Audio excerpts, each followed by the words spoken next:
We have a short set of speakers. After that, we will segue to question and answer with members of the press. Our first speaker is going to be Los Angeles County Fire Chief Anthony Maroney.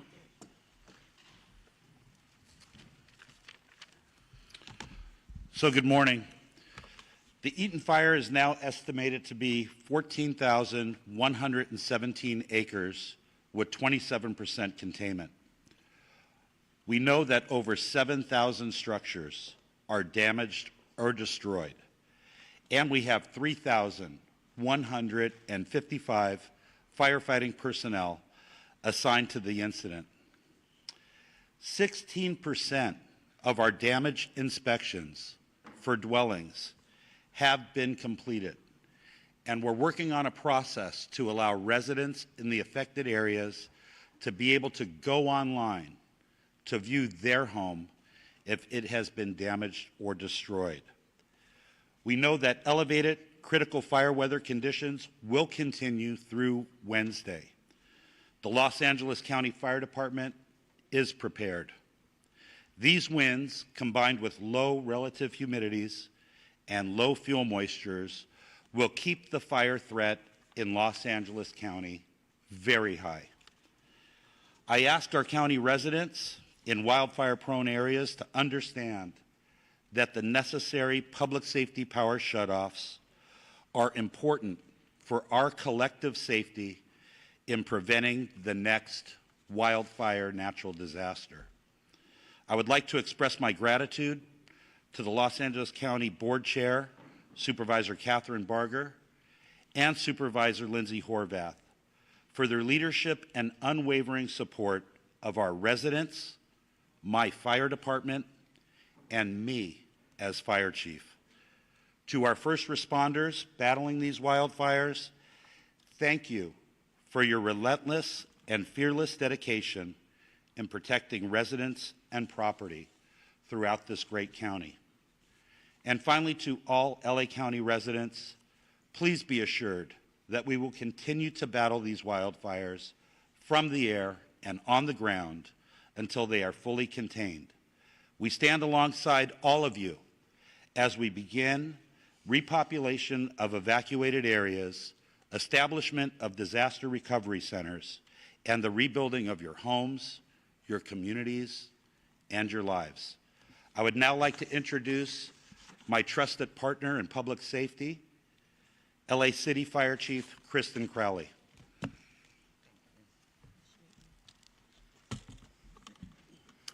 Good morning, everyone, and thank you, Chief. Here we are, so good morning. Yesterday, I spent the day in the Palisades community and visited a number of our fire stations, Fire Station 23 and Fire Station 69, and had the opportunity to talk with our members who were the first on scene at the Palisades fire. Even without running water, gas, or electricity, your LAFD firefighters are doing everything they can to help the community. Although it was devastating to see firsthand the destruction of this fire, it is tremendously uplifting to see the outpour of support from all over Los Angeles region. There are donations of food, water, supplies, literally spilling over and out into our local fire stations that have become hubs for all of us to grieve, to have a warm meal, and to also gather together and support one another. Your LAFD firefighters and everybody involved in these active fire incidences will continue to work relentlessly around the clock. I will now provide a brief update on the 2 active fires that are burning within the city of Los Angeles. Palisades Fire. Air and ground crews worked tirelessly overnight with favorable wind conditions to prevent further spread into the Mandeville Canyon area. The fire is currently at 23,707 acres with 4,720 personnel that are assigned with 11% containment. Evacuation orders and warnings remain in place. I know this is incredibly frustrating, but I would like to understand, I'd like to express and explain the why. Why our residents are not allowed to come back into that area There are still active fires that are burning within the Palisades area, making it extremely, extremely dangerous for the public. There's no power, there's no water, there's broken gas lines, and we have unstable structures. The first responders are working as quickly as possible to ensure that it is safe for you to return into your communities. Canine search teams have been deployed to assist with our recovery efforts. The Hearst fire. I'm extremely pleased to report that this fire has been held to 799 acres and is now 89% contained with over 300 firefighters assigned. Now today, strong north to northeast winds gusts are up to 50 miles per hour with low humidity will be observed.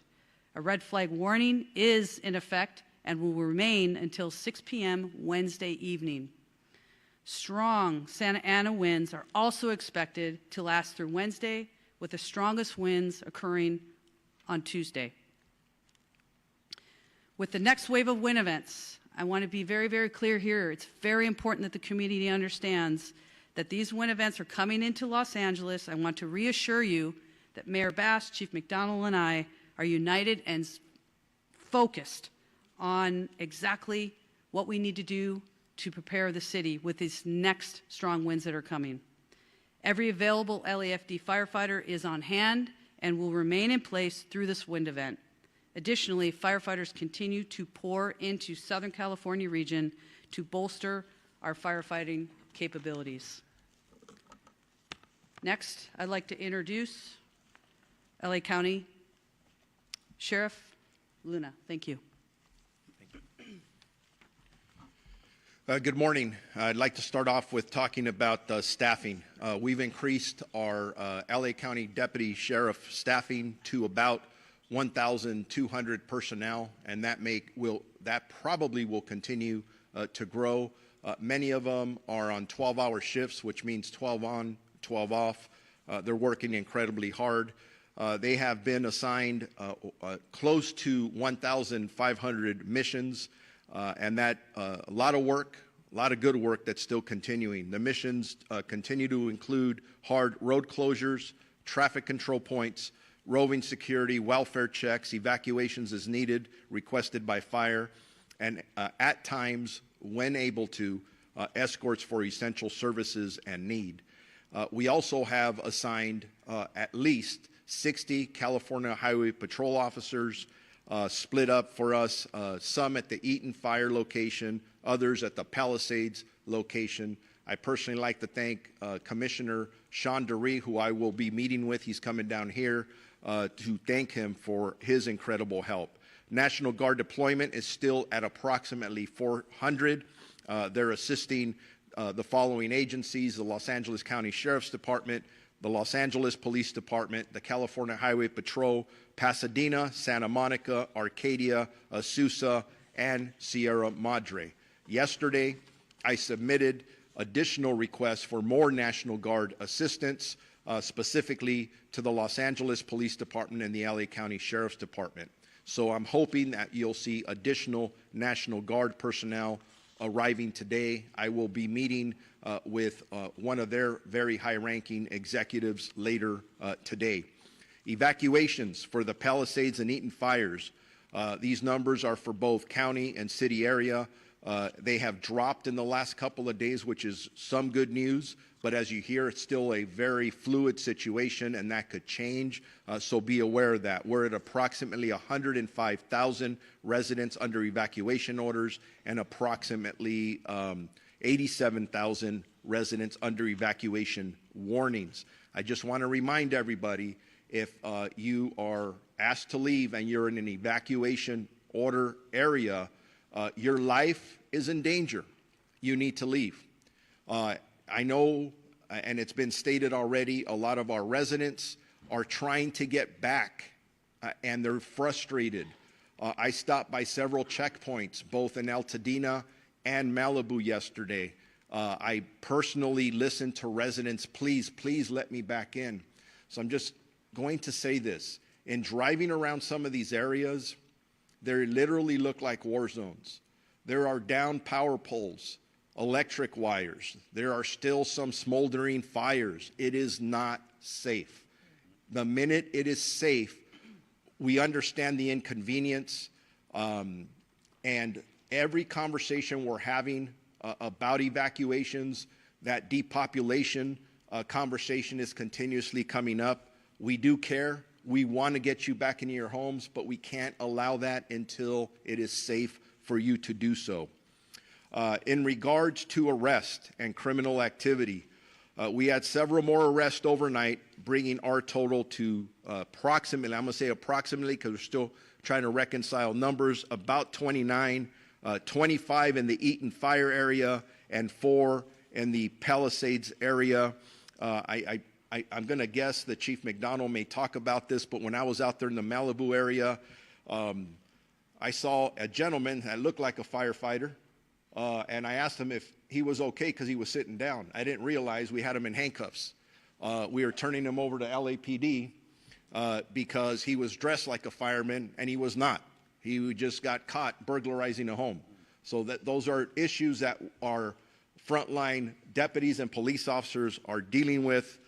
So again, that's why we're asking for your patience. Yesterday in Palisades, we had 1 arrest for a curfew violation. Unfortunately, they resisted arrest. In Eaton, we had 6 arrests last night, 3 for curfew violations and 3 for additional charges, including carrying a concealed firearm and narcotics-related charges. Now, I just gave you stats about things our deputies are dealing with in the street. I want to put out a caution to people. If you are thinking about scamming, using this incident to take advantage of residents that have already been victimized, from a white-collar perspective, I have been in close communication. We had a press conference yesterday with Chief McDonald and I, the State Attorney General. We've been in constant communication with District Attorney Nathan Hockman. I also received a call a day ago from Martin Estrada, the U.S. Attorney here. They are all eager to prosecute anybody who is taking advantage of our residents during this very difficult time, whether it is a burglary or it is some kind of white-collar crime and a scam or anything that you may be thinking about doing. The next issue, which is a little more difficult to talk about, is yesterday we started a search and rescue operation out in the Eaton area where in the first day of this operation, grid searching, we searched approximately 364 properties in the Altadena area, and unfortunately during that search, we did locate 3 deceased. As these searches continue, I unfortunately anticipate that those numbers will increase. We will start a similar operation in the northern side of the county here very soon. So the numbers I have, and again, it's going to change. Unfortunately, we have confirmed 14 deaths, and that is in our specific LA County jurisdiction. 11 at the Eaton Fire and 3 in our portion or our jurisdiction in the Palisades Fire. LA cities, that's in addition to. So when you hear the coroner, our partners at the coroner reporting numbers, that's a little bit different. Missing persons.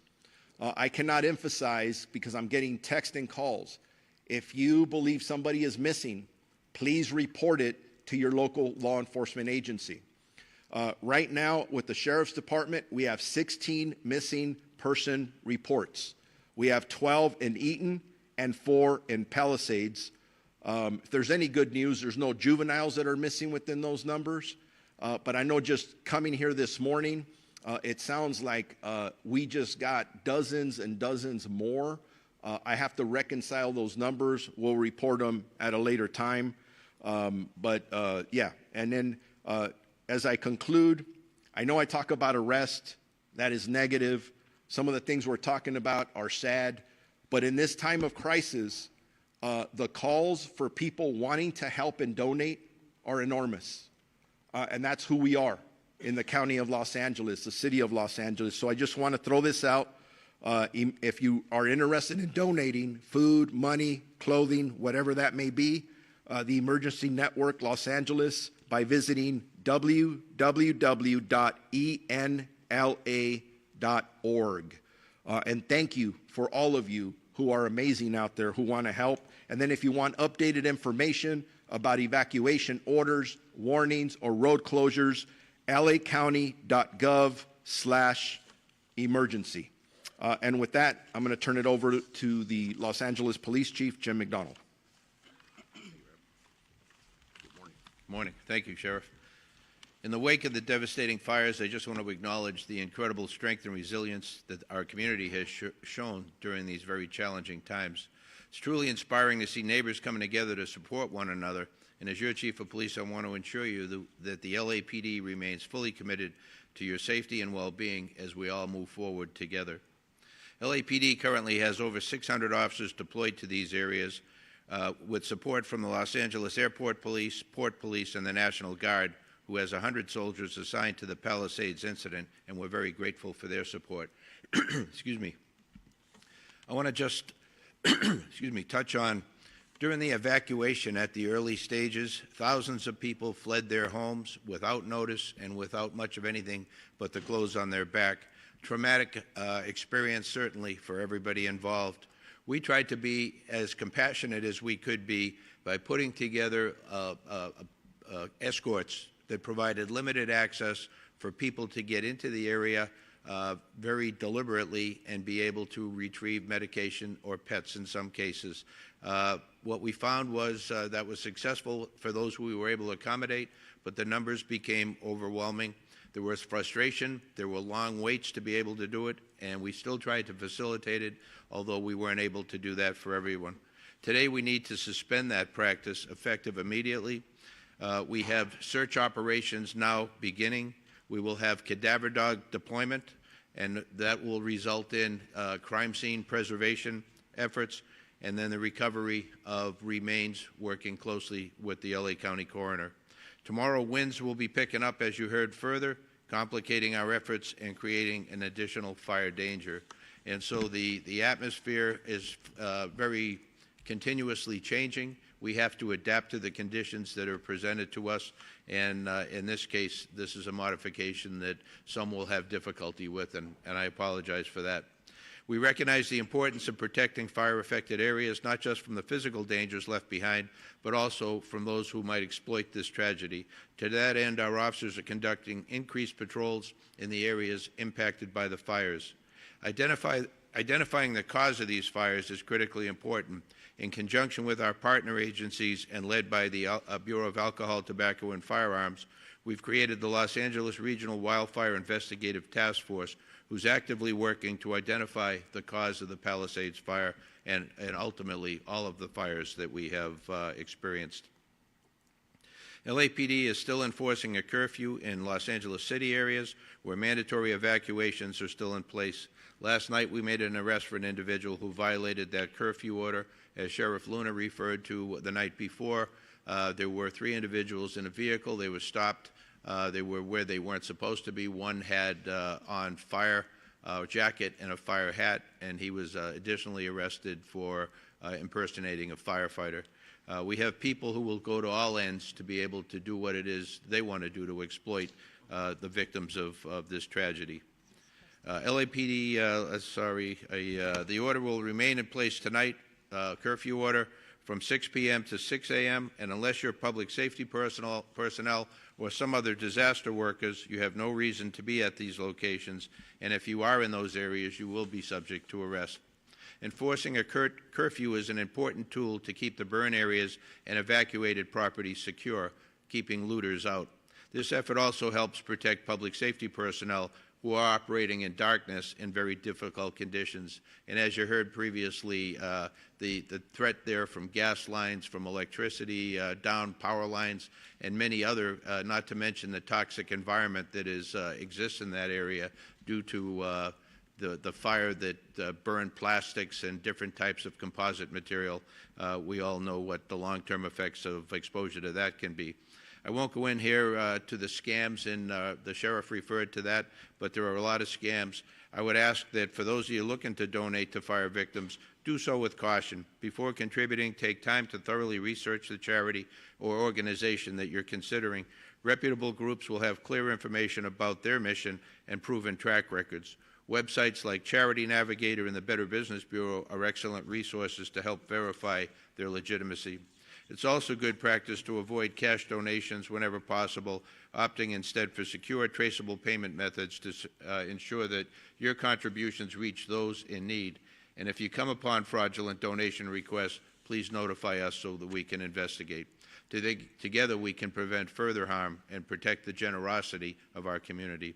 In closing, I just want to reiterate that our department and all of us standing here before you and so many others are with you. We're here for you for the duration, not only to ensure your safety, but provide support and resources necessary to recover and ultimately rebuild. I want to assure the community that we're working tirelessly every day to protect lives, property, and maintain public safety during this critical time. Thank you all for your resilience and cooperation during this very difficult time. Now I'd like to introduce from the Los Angeles County Board of Supervisors, Chair Catherine Barger. Thank you, Chief. Good morning. Yesterday, I sent a letter to President-elect Trump inviting him to visit our county to see the devastation of these wildfires firsthand, to meet with our impacted residents and hear their stories, to thank our first responders, and most importantly, to see how the federal government can help our communities heal and rebuild. In my years at the county, I have seen time and time again how essential of a partner the federal government is when responding to an emergency and helping our communities recover.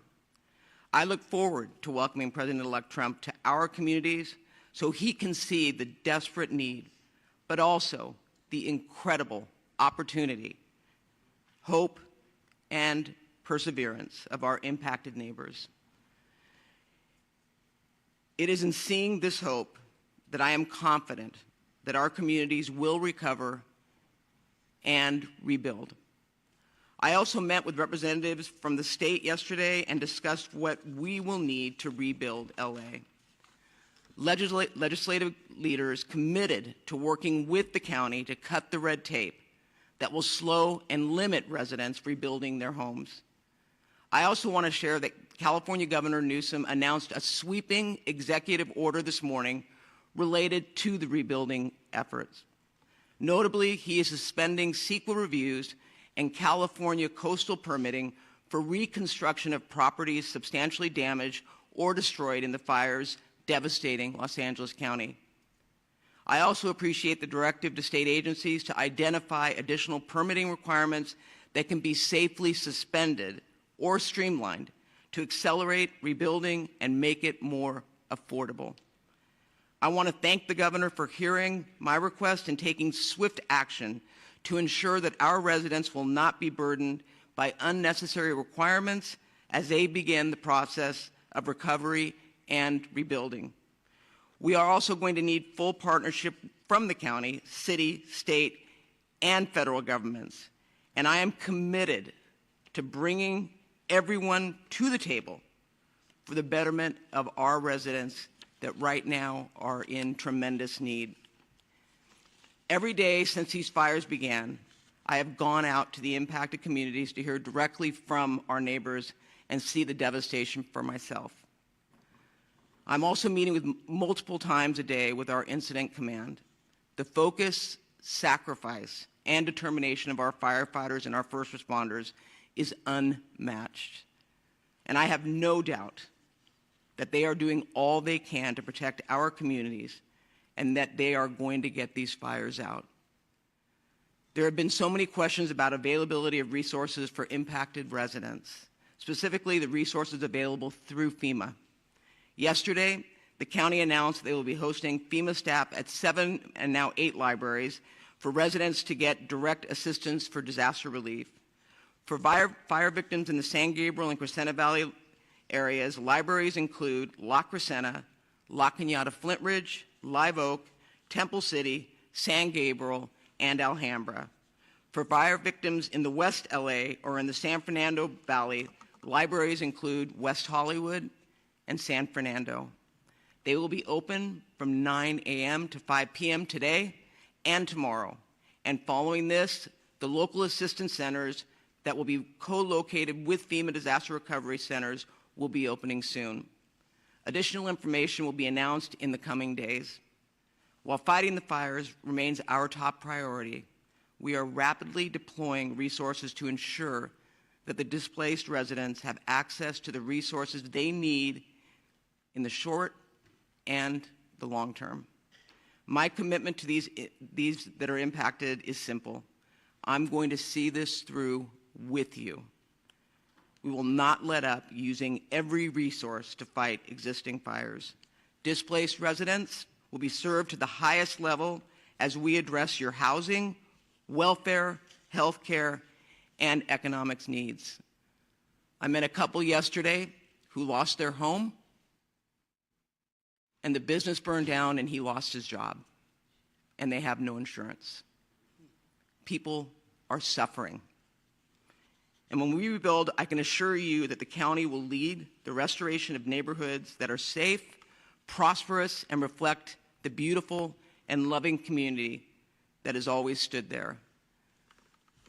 With that, I'd like to introduce the City of Los Angeles Mayor, Karen Bass.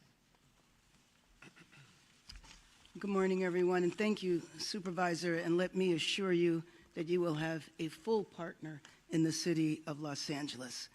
Yesterday, I was at the Hearst Command Post in Sylmar, and it was an example of our heroic first responders. The department, the Deputy Chief, Jamie Moore, is an example of one of those heroic first responders. I received an in-depth briefing about the fires, the successes, and the upcoming threats. Also met with many volunteers. It was very inspirational to be there and to see groups of people coming up in the entire time I was there, delivering all sorts of supplies for the first responders.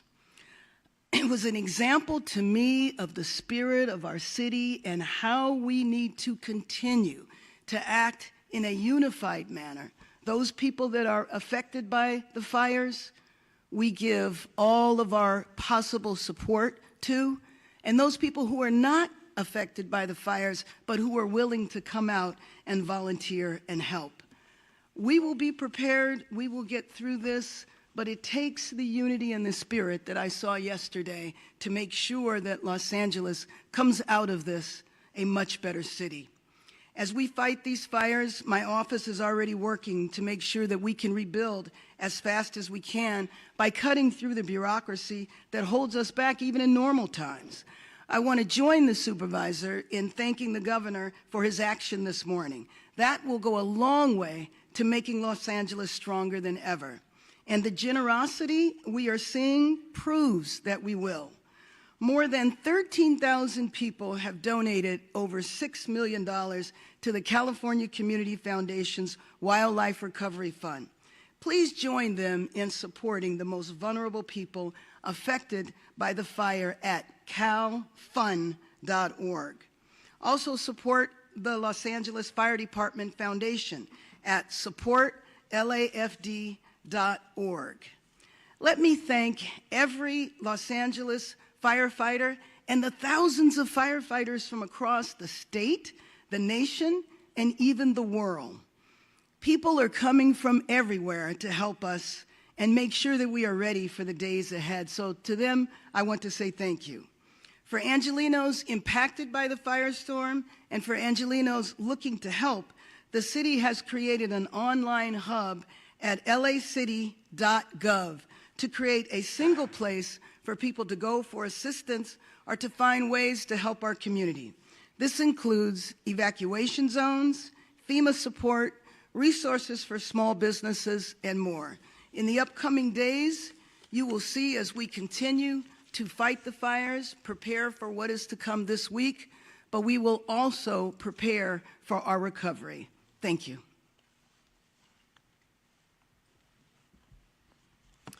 Good morning. I want to start by extending my sincere condolences and sympathies to the families of the victims who have been identified and who continue to be identified through the heroic work of our first responders. For updates in the 3rd District, power is back on in Topanga, and significant progress has been made in standing down the fires.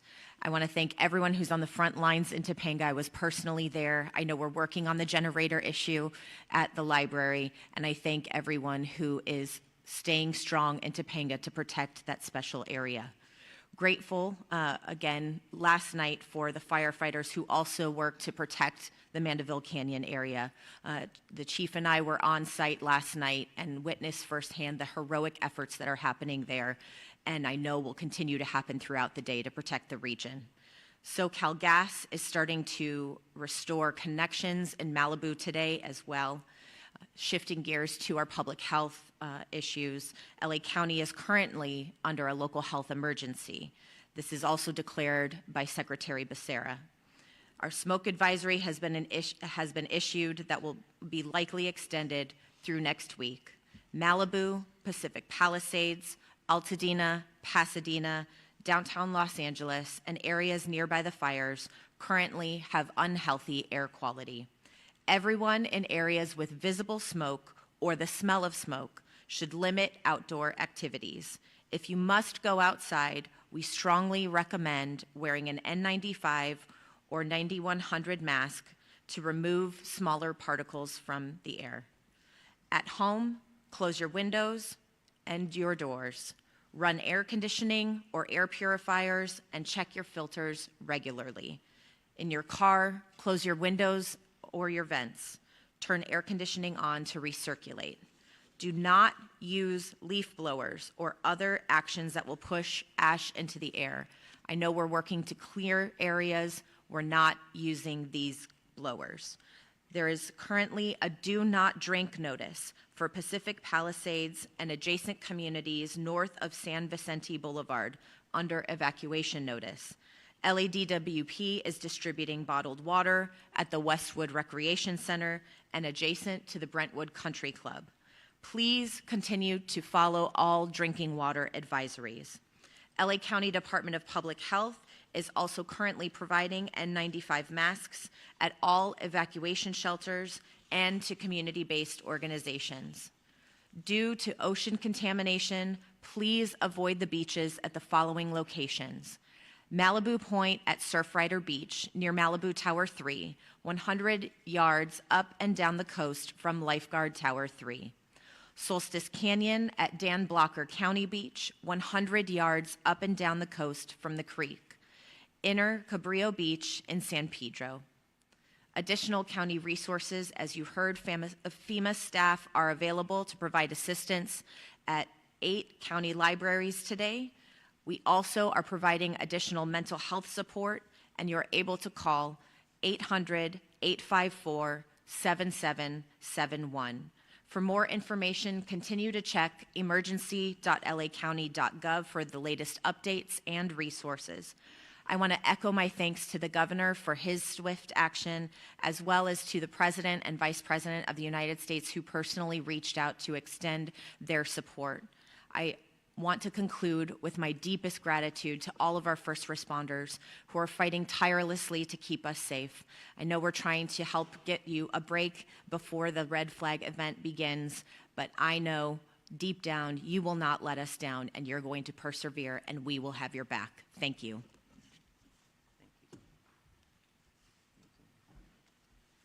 Good morning. Helen Chavez, Communications Director for Board Chair Catherine Barger. Chair Barger recognizes and thanks the following elected representatives for joining us this morning and for their ongoing support during this emergency. Assemblymember Jessica Caloza and Senator Maria Elena Durazo. We will now transition to the question and answer portion of our press conference. When you are called upon, please announce your name and the media outlet that you are with. You can raise your hands if you want to be called on. Anybody have a question?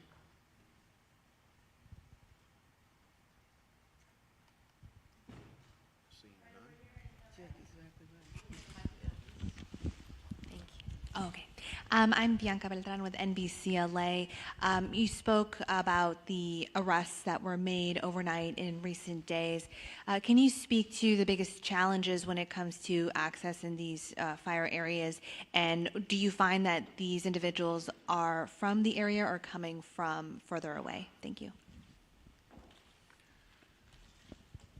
In regards to the challenges in our areas for the LA County Sheriff's jurisdiction, the individuals that we're contacting do not live in the areas where we're arresting them.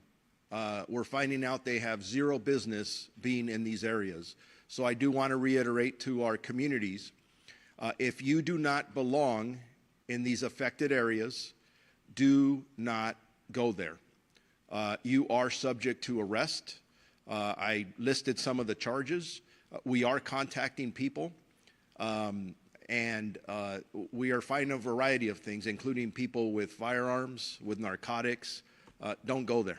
Hopefully that answers your question. Any other questions? We're going to go over here in the plaid shirt microphone. Oh, thank you.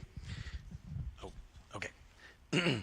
How troubled are you that there's a lack of communication between the city of Los Angeles and the incoming Trump administration?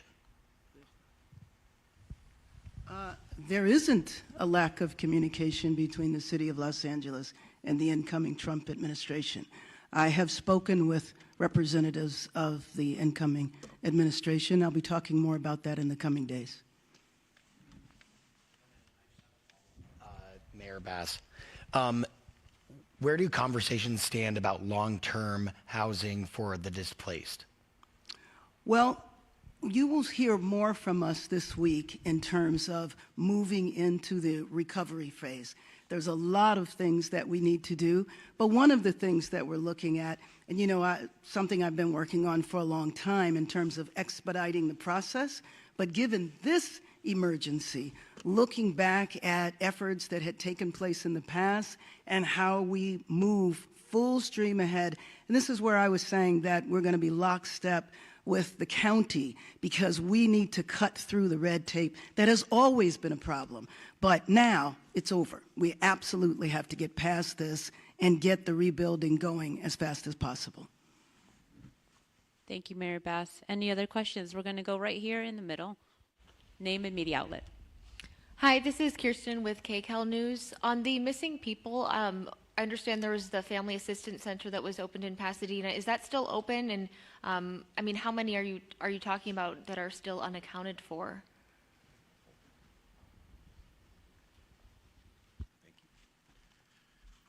So in regards to missing persons, I reported 16 earlier today. I want to make sure that anybody who believes their family members are missing, that they do contact us, at least at the Sheriff's Department in our county areas. And then we do have the Family Assistance Center, so they can go there to report them or ask any questions that they may have. But it is critical that we are aware of these situations. And when I talk about reconciling numbers, hour by the hour, the numbers increase. Sometimes they decrease because people are being found. So I expect or anticipate that the number of missing persons will absolutely go up. But if there's a doubt in anybody's mind, please, that's what we're here for. Please contact us right away, and we'll guide you through the process so it's easier for you, because very difficult circumstances that we're all under right now. We're going to go in the middle in the magenta shirt. Beth Slepaz, KNBC News. NBC News is at Brentwood, where yesterday and today there's been massive lines of people waiting to get into the evacuated area to get things from their homes, medicines, etc. We're being told by folks here that they heard the city was allowing people up to their homes if they came to this location, but then they're not being allowed. Some say they're being told by LAPD 3 cars can go up with an escort every 15 to 20 minutes, but it's not happening. A LAPD officer is telling some resident, in quote, it's all up to the fire department. What's the plan for all these people? Will they be taking people to homes today, and what's the plan for these residents? Yeah, thank you. I addressed that in my comments earlier.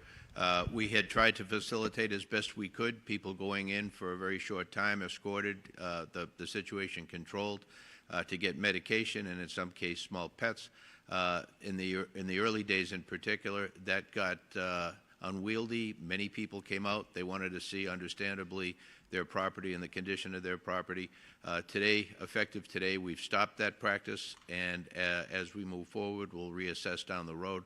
But as I mentioned, we're bringing in beginning search operations, bringing in cadaver dogs, and beginning the recovery of remains process. So in addition to the threats that are posed by downed power lines, gas lines open, we've made the determination that we no longer are able to accommodate that. The winds are coming back tomorrow, presenting additional issues for us to deal with. Thank you. And can I add on to the medication? And I know for Pasadena, and I'm sure it's out in the evacuation locations, Kaiser and the county have personnel, doctors on site for those that need to get their medication, recognizing that people didn't bring it with them. So if they can't get in, I would really encourage them to go to one of the evacuation centers, because it's important for them to know that we, in fact, do have people writing script. And we're going to put that up on our LA County website so that people know where they can go to access prescriptions for medication. Any other questions? Okay. And I apologize, Tom Hansen with CBS News. What, if any, concern is there about animosity from the incoming Trump administration toward California and its efforts to fight this fire? And that's Mayor Bass, that's directly to you.